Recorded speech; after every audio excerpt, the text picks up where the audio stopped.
What is up, you guys, and welcome back to the channel. If you are new here, we discuss all things culture and politics, and in today's video, we are going to be taking a look into the weird woke world of Wicked. I know I'm not the only one being bombarded with videos of this Wicked press tour, in particular Ariana Grande and Cynthia Erivo legitimately having a mental breakdown every single time they open their mouth to sit down and talk about this movie. Seriously, I'm not exactly sure what happened on that set, but something happened, clearly. The Wicked movie was 4 years in the making, and it has been received very well. The audience and viewers seem to love the film, but the press tour, on the other hand, it's just getting weird, all right? It's getting very weird. As Hollywood tends to do, they've taken a classic movie and made it woke. Couldn't possibly make a film in 2024 that isn't woke. So before we get into all of that, if you guys could please give this video a thumbs up, subscribe to the channel if you feel so inclined. You don't have to, but you should. Be sure to follow my TikTok in the description down below. And with all of that out of the way, with some minor hesitation, let's get into it, shall we? So I have compiled a ton of these just truly bizarre clips that have been going viral all over the internet, particularly TikTok, of Ariana Grande and Cynthia Erivo sitting down to talk about their new film, Wicked. And as we previously mentioned, no, this is not your average press tour, okay? This is something more. So let's take a look. Our own, no, we're not gonna, we can't, we're trying. No, you get, yeah, no. We can't. No, you're gonna do it. We've cried 500 times today. We've done it today. a lot. We've done no, today. and honestly, this is a PSA. So sorry, guys. It is what it is. There's nothing we can do about it. I can't imagine. And you know what? If you're in the comments saying how annoying it is, I'll say it first. We can't help it. I've said it's it not first. on purpose. I'm annoyed. I'm tired. My tear We ducts. are tired. Actually, I can't even. I felt the same thing outside. I was like, Do not do it here. Emotionally tired. Do not do it here. But I don't cry before 4 p.m. We can't do it, but we've been crying since 6 in the morning. We are not doing it. We're not even through the video yet, and it's already weird. They're already holding hands. I have never seen friends hold hands so much in my entire life. I will admit, I am a cold-blooded German at heart, but this is weird, okay? It's just weird. Our own private cry in the parking lot. just because we've like come through like a massive thing, and we've really stuck together. Yeah, the stuff you don't see is the most special stuff. Yeah. Wow. Whoa. Now, I understand when you work on a really big project for years and you're collaborating, yeah, it is kind of emotional and it can be a bit tiring. But to be crying over it, it's a bit much. It's just kind of giving like, people are dying, Kim. Meanwhile, over here in America, we can't even afford groceries and to keep our light bills on, but Cynthia Erivo and Ariana Grande are crying because they just went through a really big thing making a massive Hollywood movie together. It's just giving a little bit out of touch. Stop. Whoa. Jesus Christ. Don't do it. I'm leaving. Don't do it. Stop, you guys. You can't leave. You can't. No, you're gonna make the gays nervous. The gays are getting nervous. Look, your makeup artist is like sweating over there. Do not come in here. Don't you dare, Daryl. Head back. Tell it back. Okay, I'm gonna change it. I'm gonna change it for you guys. It's like so dramatic and over the top. I honestly expect nothing less from Hollywood, but it's just dramatic. I don't understand the theatrics of it all. It just feels a bit performative. So they haven't even started crying yet in this clip. Well, just wait, honey, because the tears are coming. You should be on our FaceTimes. Yeah, it's ridiculous. Please Sometimes it's ridiculous. Well, I You, keep her she company sits while with this me is when happening. I'm doing my nails. She's No. yeah, Oh, no, yeah. truly, and that's like a 5-hour situation. Yeah, and she's sometimes I think wants to hang up, and I just keep I keep I'm going and like, going keep and going. We find things to keep talking about for the 5, and it's lovely because my brain is not on what's going on, so I'm just like chatting. And It's the the best. matching tattoos you guys got? What are they? yeah. What do they We mean? Some we can share with you, some are secret. Yes. Okay, fine. So is this one? We have for good. We have for good. Palms. We have our We poppies. have our puppies. She has her these. I have. It's giving Lesbian Affair. I'm sorry, matching tattoos that we can't show the public. Stop the cap. You cannot convince me that these two women do not have a lesbian affair. So Ariana Grande steals Ethan Slater, a married man. She steals him from a wife and a newborn baby just for her to then go and hook up with another castmate. And I'm sorry, you are not going to convince me that these two did not have some sort of affair going on. Sorry. If you aren't picking up on the woke vibes, I fear you need to tune your senses a bit more. Her hat. My hat and my broom. I have Glinda from the 1901 original L. Frank Baum book. And then I have there's a line that she says, maybe some of us are just different. Alphabet. I love you guys. I can't. Yeah. There was a moment when we were getting them. We were getting a few. Yeah, and we were this like, one was one, the puppies. Hope they like it. You know what I mean? Yeah, it is what it here. is. It's here. It's Beautiful. on us. It's beautiful. Yeah. I mean, you would just think that these two like went to war together or something. You know, it's as though they went through some sort of traumatic experience. Knowing Hollywood and a lot of the things that have been exposed about Hollywood, considering P. Diddy and all of that, I think most of us have known that Hollywood is Hollyweird for a while now. A lot of Satanist and demon worshiping going on over there. But seriously, what happened here? Because it feels like they literally went through a traumatic event together. It's either that or you would think they just filmed the greatest movie of all time. And I just wouldn't be surprised if in a few years stories come out about this and maybe there is some weird stuff going on here. Whatever it is, it's not normal. I'm sorry. It's just not normal to have this reaction to making a movie. Next. Can you speak about how emotionally what you find in a character through the technical decisions you make as a singer? Yeah. You start, please. Okay, yeah. I think when you're handed a piece of music, the choice is then to figure out how your voice can connect with it and tell the most truthful version of it. And for Elphaba, I kind of always knew that I wanted her to be really grounded, really connected, earthy almost, which is very different from Celie, who I think is actually a little lighter than Elphaba. Yeah. She's more airy than Elphaba, and she has to find the ground.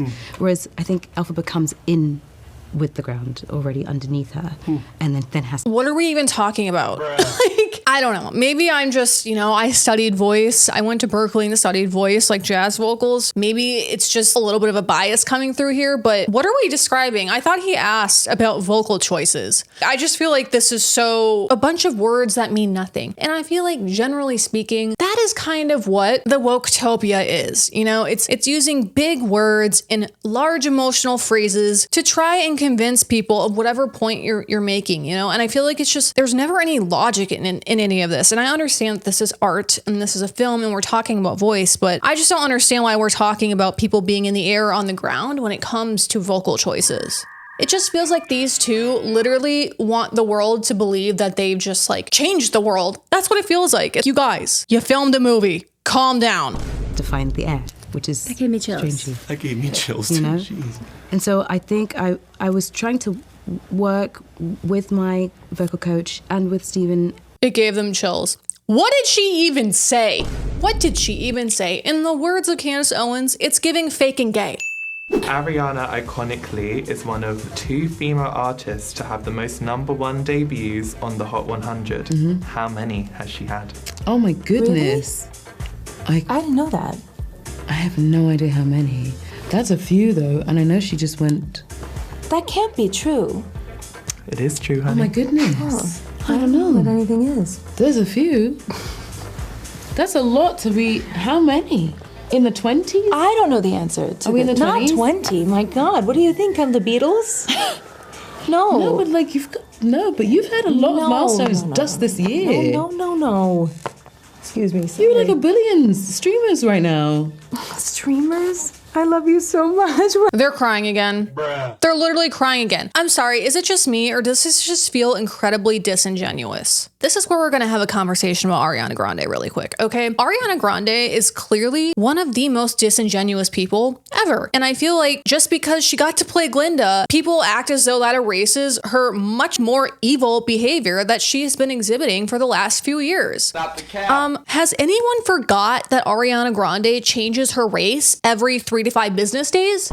I don't get it. If anybody else did the race baiting thing like Ariana Grande does, oh, they would be canceled for cultural appropriation in 2 seconds. In 2 seconds. Not too long ago, Ariana Grande used to talk with a black accent, okay? She used to tan so that she was much darker. She styled her hair and her outfits in a way that were more similar to like a hip hop R&B type vibe. Her music was R&B. It was very obvious what she dated Mac Miller. It was very obvious what she was trying to do there, okay? And then I think we can all agree it went like Asian for a minute, like trying to give Asian vibes. And now apparently she's English. Now she's talking with a almost borderline British accent and acting all prim and proper. And it's bizarre. It's just bizarre. So you have all that going on. And then this woman has a history of destroying relationships. Obviously, as we talked about most recently, Ethan Slater. I'm sorry, I am not willing to forgive Ariana Grande for what she did to Ethan Slater's wife and his newborn child. Is Ethan Slater complicit in it as well? Of course, he's a weak boy, obviously. But to put all the blame on Ethan Slater in that situation is insane. Ariana Grande knew exactly what she was doing, and that's why she did it, for the thrill of it all. Because when you live in Hollywood and you've lived this lavish life of luxury and extremes your entire life, it takes a lot to get your rocks off, if you will. So these celebrities have to do weirder and weirder stuff, as we know with P. Diddy, okay? A lot of these rappers are doing all this heinous stuff because normal things, normal excitements don't excite them anymore. And then you have people like Ariana Grande who mess up relationships and get messy and create drama just for their own enjoyment. And it's sick. All the more reason why people should not be idolizing these people in Hollywood. I feel like if you're still part of the stan culture, like for real, and you're still looking to celebrities for life advice or you're looking at them as your idol, you need to grow up, okay? These people are demons, all right? And they feed off that energy and they feed off that bizarre one-way devotion that you give to them. Ariana Grande is like famous for her stans. I'm sure they'll be in the comments. I'm sure they're gonna try to eat me up in the comments, but guess what? I don't care. Just as I don't care about what some random person on the internet thinks about me, Ariana Grande literally could give a shit if you live or die. Okay, I'm sorry, she doesn't even know you exist. So to idolize and worship a human being like that, who literally has no idea you exist, doesn't care a thing about you, it's just bizarre. And I'm tired of people excusing really poor behavior from celebrities just because they wrote your favorite song and look pretty. Like, come on. I will never forgive Ariana Grande for that. I don't care how good her voice is. The answer is 7. 7. That's for debuting, just starting on the number 1. Oh, wow. That's so nice. Only one of 2 females? Yeah. And people in general, how many? I'm not sure, but I know the other female artist is Taylor Swift. Well, that's some... Can you name any of the songs? I don't even think I can. They're moving and acting like identically. It's weird. Maybe Ariana Grande just has a personality disorder. I don't know. With knowing what we know about Hollywood, I just like wouldn't be surprised if like there's some weird witchcraft going on here or something. I don't know, because they both look deathly ill. All right. And they didn't look quite like this before the movie. And now all of a sudden they literally look like they're like just barely hanging on and they're acting the same. And it's this weird disingenuous vibe. I don't know. And what's weird is like when you look at the comments on these posts, it's very much divided because it is very polarizing. You either have the like 14 to 20-year-old stans who are literal children, basically, that are just eating it up. They just love it. Oh my God. Or you have people like me with common sense that are like, literally, what is this? And I just do think it goes to show the tide is turning on Hollywood. The general population is not all just barking seals for Hollywood anymore. A lot of things have been exposed about Hollywood recently and people just like aren't buying it anymore. And in a time where we crave authenticity and genuineness more than ever before, I feel like the overproduced, overperfected celebrity is just not giving anymore. You know, it's very unrelatable and it's just odd. The behavior is odd. Moving on. Is there like a iconic diva performance that's like you're always replaying on your YouTube? I'm here from the bootleg of The Color Purple. It's on my desktop. Sorry, and Alfie. You know, no one's gonna not stop scrolling when they see that come up. And actually, you just recently did a performance. She knows that this is my favorite song. What? We Can't Be Friends is my favorite. Oh. It's my favorite song. Do we really need to be holding hands for this? Bruh. Is this conversation so deep that we need to be holding hands for moral support? Why are they so obsessed with each other? It's weird. Okay, let's look at this compilation. When I tell you that tears have happened, honey, tears have been flowing. Let's take a look. Well,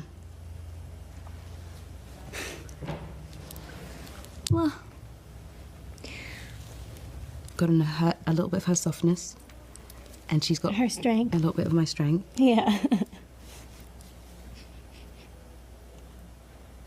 Truthfully. He was othered at school my whole life. This film means so much to me, and there are so many millions of kids like me who find refuge in the witches. And I just want to let you know that No, you both have to stop. sorry. Ari, I'm sorry. Oh my goodness. Not now. Me. Not the time, helicopter. Go. Whoa, stop. Whoa. Don't do it.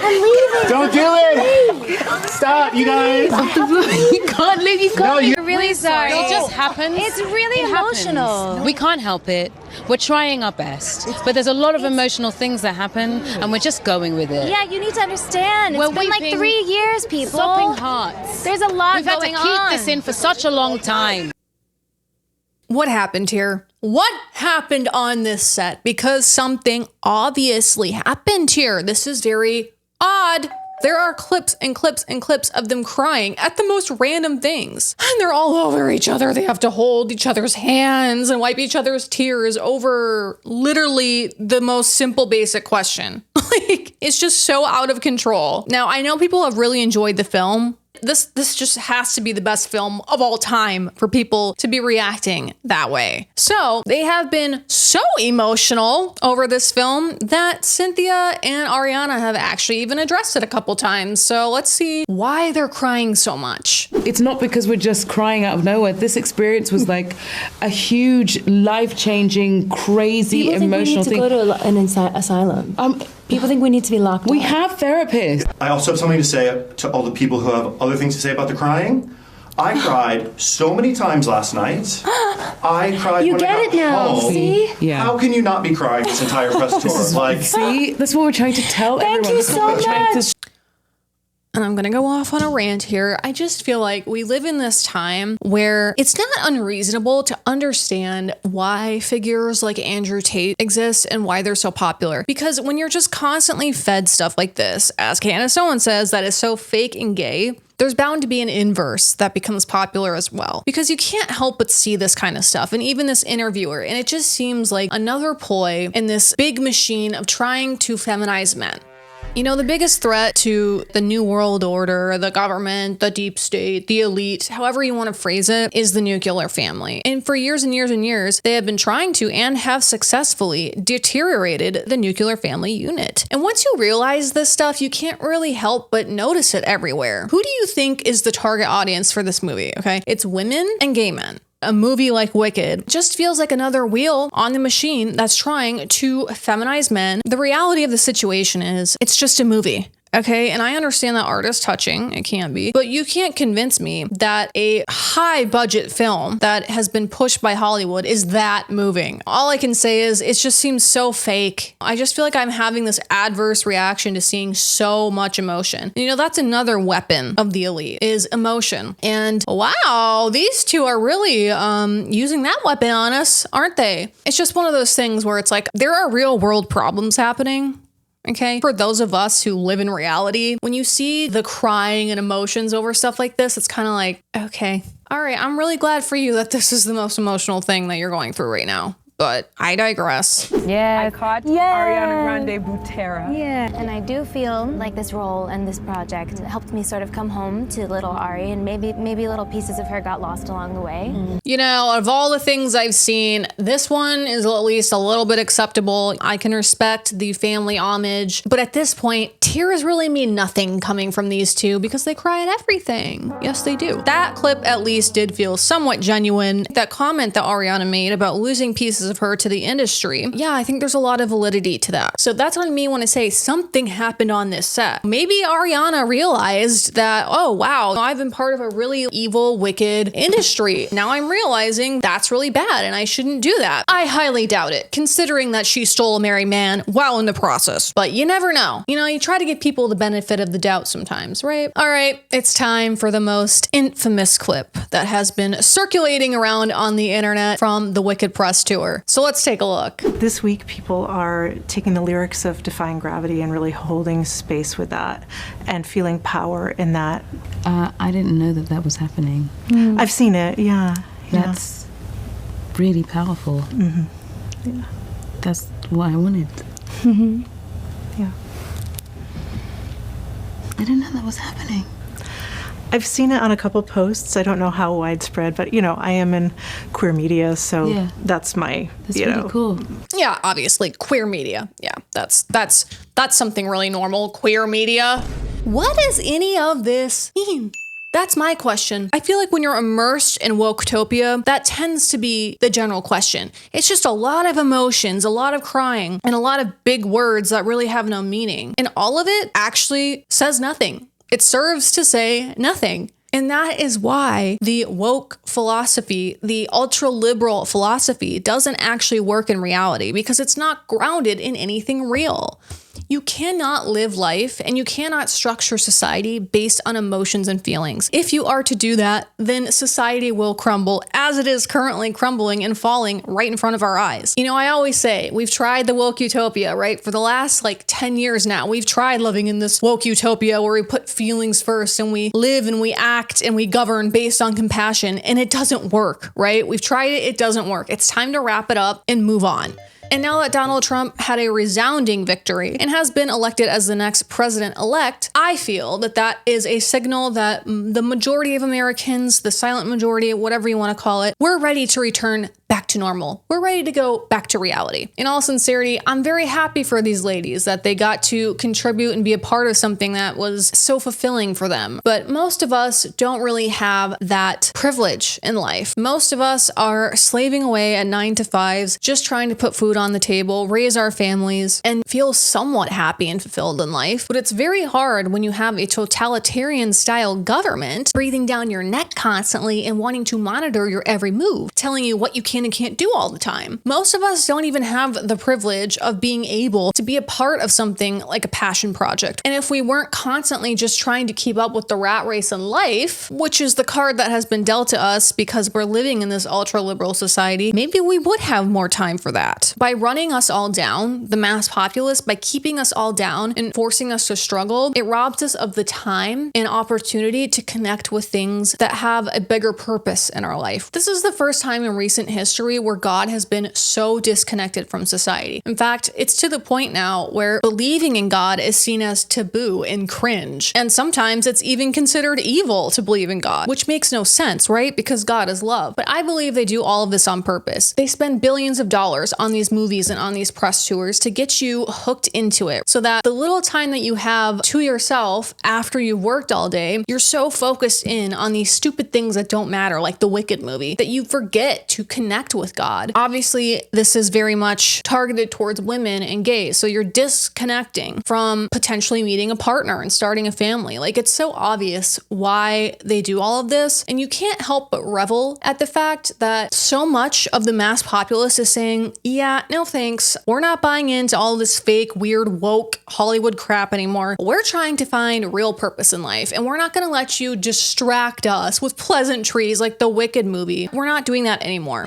Our decision to elect Donald Trump says a lot. Our decision to no longer idolize very flawed people just because they are a fancy singer or actress, it says a lot about where we're at as a society. I just think that the woke utopia, it's dying. The ultra-liberal lifestyle is just losing its sparkle, it's losing its appeal, and it's losing its roots in our society. It's not over yet. Don't get me wrong. Trust me, it is still alive and well, okay? We still got DEI intertwined and woven into every fabric of society. I just can't wait for Donald Trump to get into office. Is that going to stop Hollywood from making weird movies like this and whatnot? Probably not, but at least it's a step in the right direction. Well, that is all I have for you guys today. Be sure to let me know your thoughts in the comments down below. What do you guys think about all of this? I already know all of the Ariana Grande stans are going to be coming for me, but that's all right. We'll take the engagement. If nothing else, I can't be the only one who thinks these two got something else going on. So be sure to let me know what you guys think about all of that in the comments down below. And before you go, please don't forget to give this video a thumbs up and subscribe to the channel if you liked this content and want to see more. And I will see you guys in another video soon. And remember, God bless you and God bless the USA. Bye.